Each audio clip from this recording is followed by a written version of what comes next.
Assalamualaikum warahmatullahi wabarakatuh. Bertemu kembali dengan saya di bulan Ramadan yang ke-8 hari ini dengan suasana mendung yang syahdu. Mari kita belajar tentang hitungan kimia.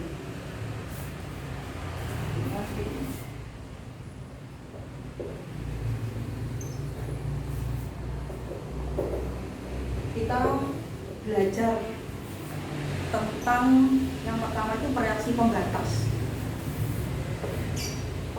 Reaksi pembatas. Apa yang dimaksud dengan reaksi pembatas? Reaksi pembatas itu biasanya ditanyakan kalau dalam soal itu ada 2 mol yang diketahui. Kita pakai yang mana? Nah, yang habis itu yang kita sebut dengan reaksi pembatas. Misalnya begini, contoh soal 100 ml H2SO4 2M bereaksi dengan 100 ml KOH 2M menurut reaksi sebagai berikut: H2SO4 plus 2KOH menjadi K2SO4 plus 2H2O. Pertanyaannya pasti biasanya begini, tentukan reaksi pembatasnya, tentukan reaksi yang sisa, tentukan massa, zat hasil, dan seterusnya. Nah, bagaimana menyelesaikan ini? Maka yang kita perlukan adalah jawab H2SO4. Kita tulis selalu kalau ada persamaan reaksi itu, langkah pertama adalah kita tuliskan dulu persamaan reaksinya. H2SO4 plus 2KOH menjadi K2SO4 plus 2H2O. Karena masih ada volume dan molaritas, maka kita cari dulu molnya. Kan di dalam kimia itu satuan yang kita pakai kan mol, harus mol. Maka M sama dengan N per V. Berarti mol adalah M kali V. M-nya 2, kita ganti angka 2. Volumenya ini kan masih mililiter, berarti harus kita bagi 1000, berarti 100 per 1000 kan jadi liter. Kita coret, berarti jadi 0,2 mol.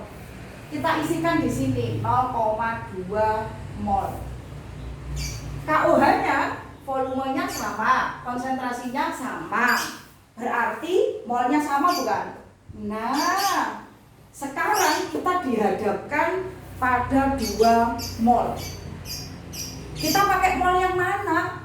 Kita pakai molnya H2SO4 atau kita pakai molnya KOH? Kita nggak boleh pesak karepe podo 0,2, nggak boleh gitu, nggak boleh sakarepe.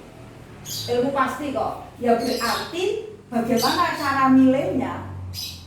0,2 kamu bagi koefisiennya, 0,2 kamu bagi koefisiennya.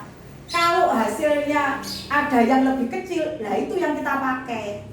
0,2 kita bagi 1, kan 0,2. 0,2 dibagi 2, 0,1. Berarti 0,1 lebih kecil bukan? Ya.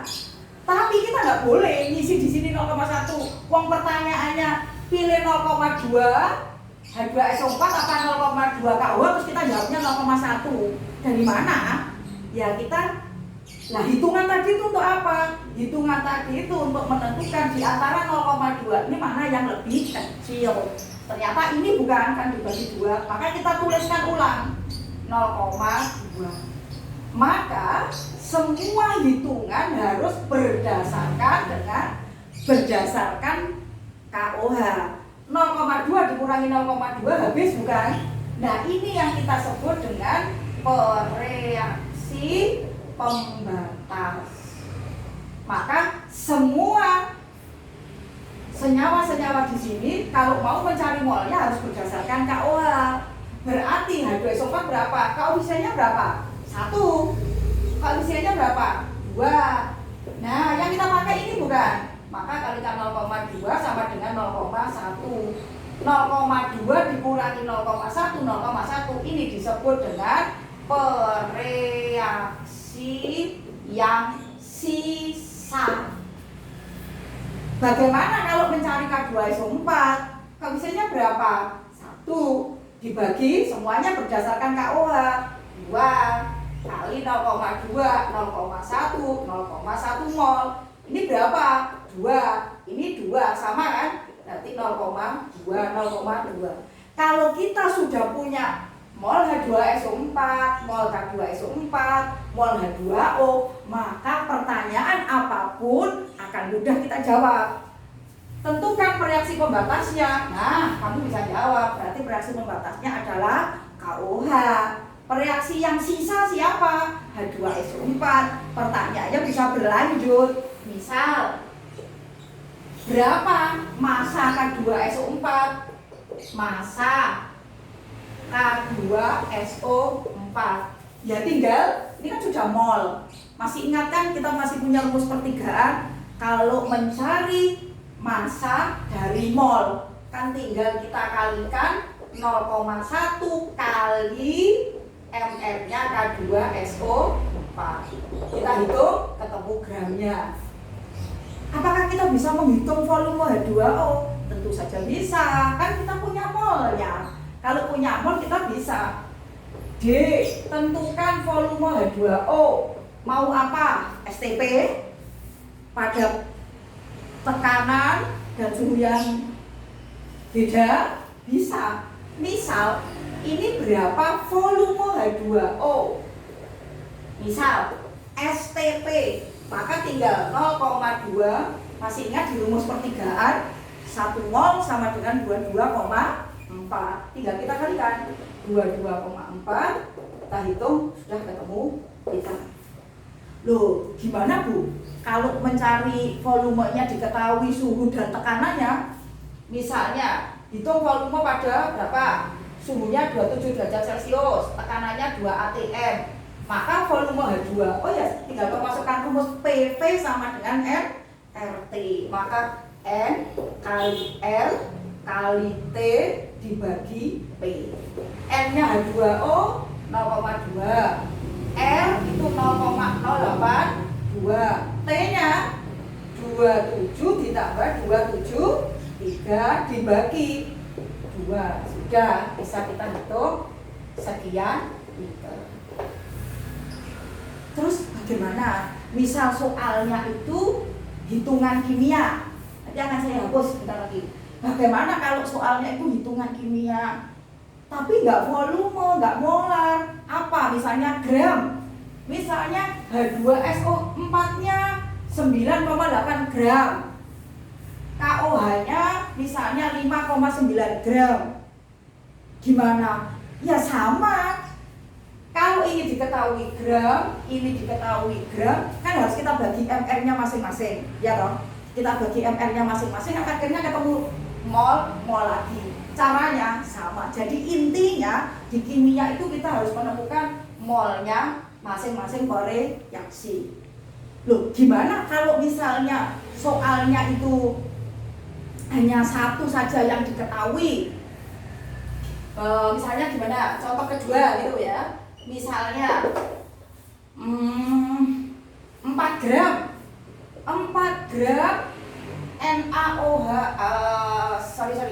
2,3 gram Na bereaksi dengan air menurut reaksi Na plus H2O. Jadi NaOH plus H2. Jangan lupa kalau ada persamaan reaksi, tugas kita adalah ngecek apakah reaksi itu sudah setara atau belum. apakah reaksi itu sudah setara apa belum. Maka kita setarakan dulu 2, 2, 2, gitu kan. Setelah setara baru kita bisa menentukan molnya. AR-nya Na bisa kamu lihat di sistem periodik 23 bukan?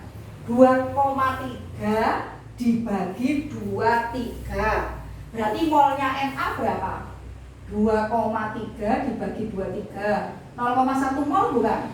Nah, masuk saja 0,1. Jangan dikalikan 2. Jangan, loh Bu, di situ tuh kan ada angka 2, berarti masuknya dikalikan 2. Enggak. Masuk aja. Nah, terus koefisiennya, kan koefisien itu nanti untuk membandingkan, masukkan aja 0,1 mol.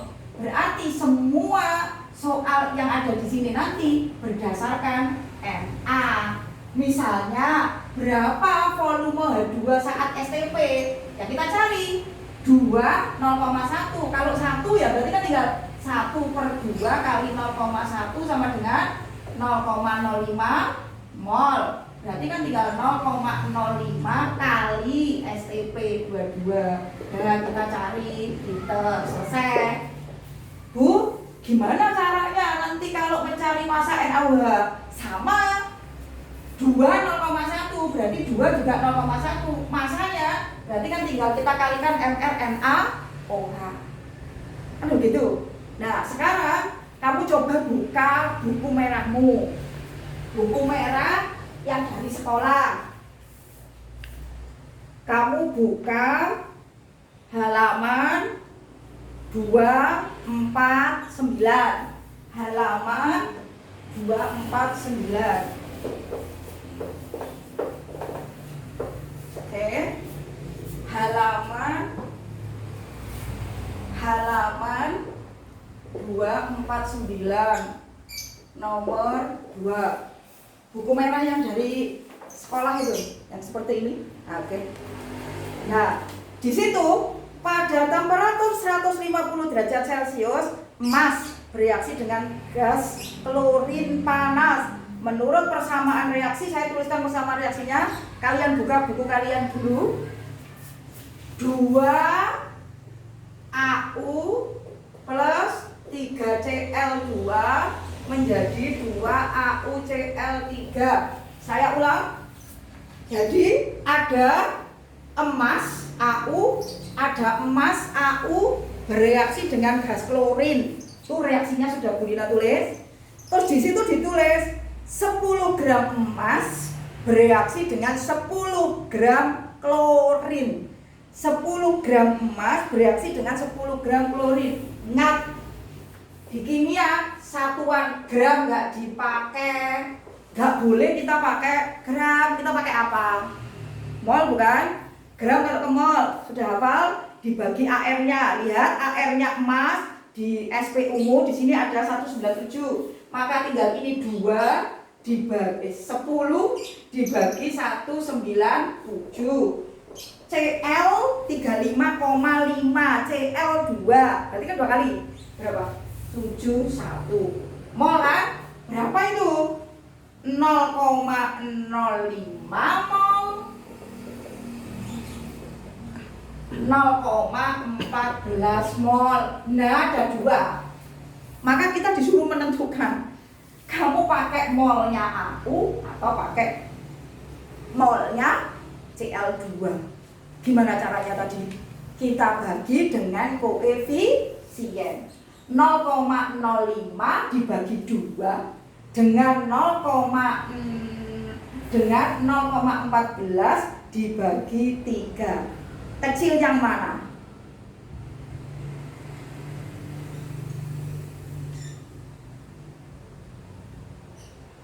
Sudah? Gitu? Kecil yang mana? Tentu kecil emas. Ya, maka semua berdasarkan emas. Berarti kalau pertanyaannya bobot emas klorida dihitung berdasarkan jumlah emas sebagai reaksi pembatas. Kalau pertanyaannya berapa massa, maksud saya AuCl3, ya berarti tadi berdasarkan siapa? 0,05 dibagi 2, 0,14 dibagi 3, kecil ini. Ya berarti semua berdasarkan ini bukan? Kan gitu kan tadi? Kalau dibagi koefisiennya kecil berarti dia yang dipakai bukan? Maka kita hitungnya ini. Kalau disuruh menghitung massa AuCl3 ya berarti tinggal 2/2 kali 0,05. Masih mol kan? Masih mol ya, dikalikan MR-nya AuCl3, ketemu gramnya. Terus kalau ditanya berapa reaksi yang sisa, ya yang sisa kan ini. Berarti ya ini 3/2 kali 0,05, hasilnya berapa? Maka 0,14 dikurangi ini, ketemunya berapa? Berarti ini sisa. Kalau mau volumenya ya tinggal dikalikan aja. Kalau STP tinggal dikalikan 22,4. Kalau pengen volumenya pada suhu 25 tekanan 2 atm tinggal pakai rumus PVNFT. Intinya adalah di reaksi pembatas itu adalah kita harus menentukan salah satu. Kok ada 2 ya? Kita pakai yang mana? Nah, kuncinya itu kita pakai yang apa? Kalau dibagi itu hasilnya kecil. Saya kira cukup untuk siang hari ini. Selamat berpuasa. Assalamualaikum warahmatullahi wabarakatuh.